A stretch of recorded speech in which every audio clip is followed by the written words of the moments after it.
Brian, Berberine has one of the loudest supplement claims online. People call it nature's Ozempic. I want to know the useful part first. What benefits are people actually seeing in the research? The useful story is metabolic support.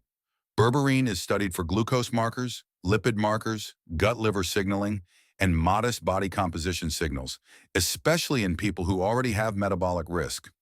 Berberine is a plant alkaloid studied for glucose metabolism, blood lipids, inflammation signals, gut microbiome effects, and liver fat markers. The mechanism conversation often mentions AMPK, the gut microbiome, bile acid signaling, and liver glucose production. That is exactly why berberine is interesting. It touches several metabolic control points at once. Let us start where people care most. Blood sugar. Does berberine actually lower glucose? Trials and reviews suggest berberine can improve glucose markers in people with type 2 diabetes, insulin resistance, or metabolic syndrome. That is the main reason the supplement became so interesting. Then why do people compare it to Ozempic? Is there at least a real weight or waist effect, even if the nickname is too dramatic? Some studies do show modest weight, waist, or body mass index signals. The better frame is not comparison to an injectable drug. It is metabolic support that may help body composition markers in the right context. What about cholesterol and triglycerides? That seems like one of the more measurable areas. Lipid markers are one of the more consistent research areas. Reviews suggest reductions in total cholesterol, LDL, and triglycerides in some populations, which makes berberine interesting for metabolic health conversations. The gut is another reason berberine is interesting. It has low bioavailability, yet it can still affect gut microbes and gut-liver signaling. This sounds biologically active enough that I would want people to coordinate it with their medication plan instead of improvising. That is the key safety issue.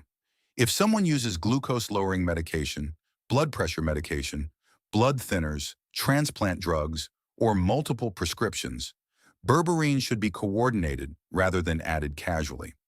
Pregnancy, breastfeeding, infants, and young children are also red line contexts.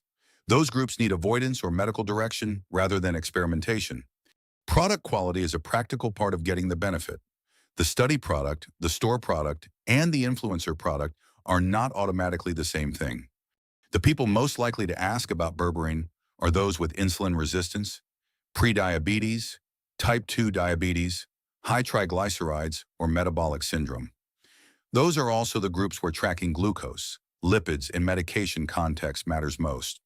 The berberine ladder is identify the marker you are targeting, choose tested products, coordinate medication context, monitor glucose or lipid outcomes, and keep prescribed care in place. So this is a perfect body ladder topic. Popular claim, real metabolic signal, multiple benefit pathways, and a safety layer that has to be respected. Exactly. Berberine is a biologically active supplement with meaningful metabolic marker evidence, especially around glucose and lipids, and it works best when benefits, product quality, and interaction context are all handled together.